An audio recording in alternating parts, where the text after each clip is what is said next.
2 secondes, sans les casser, merci. À présent, voilà la séquence réservée à la vedette de notre émission. Vous savez que nous avons eu le parrain de notre club, Gilbert Bécaud, nous avons eu Dalida, nous avons eu Sacha Distel. Aujourd'hui, je voudrais donner la vedette à un garçon qui est une vedette dans une toute autre spécialité, vous allez voir. Vous savez qu'au moment où l'on parlait même peut-être trop, probablement trop, de certaines actions de violence qui tendrait à jeter un discrédit sur la jeunesse, il y a un garçon qui a plongé dans la Seine pour tenter de sauver quelqu'un qui se noyait. Ce garçon, c'est notre invité, c'est lui la vedette aujourd'hui. J'en pensais que son visage... J'ai voulu vous faire connaître son visage et son nom. Il se nomme André Odino. Alors, André... Déjà tout à l'heure, nos jeunes amis brûlaient de te poser quelques questions. Je te tutoie, hein?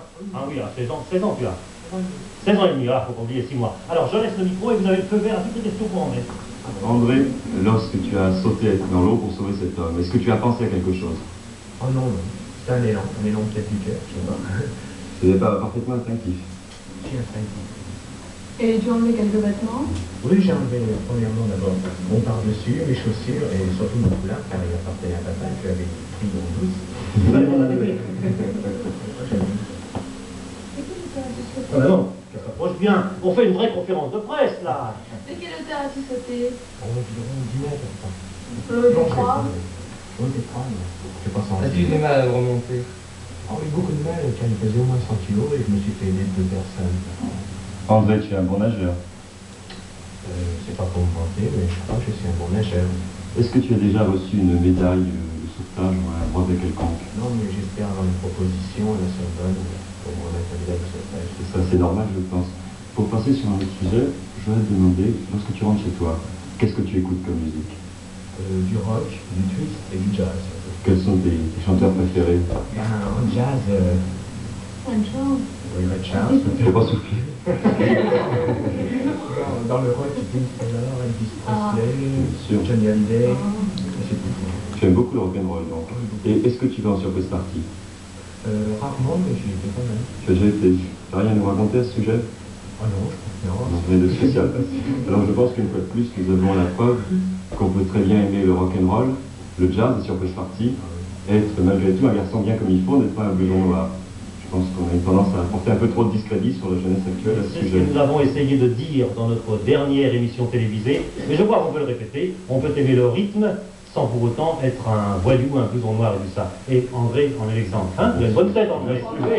Bon, attendez voir, je sais qu'André joue de la guitare. Ça, Oui, ça arrive.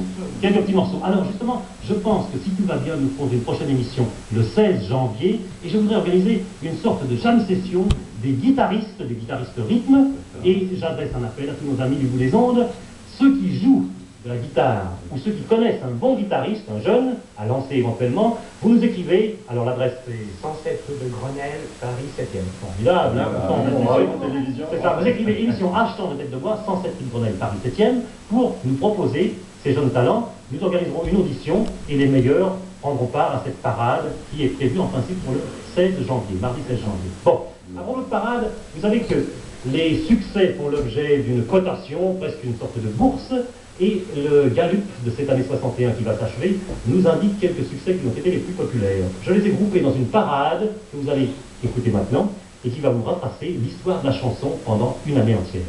Le premier succès, c'était « Non, je ne regrette rien ».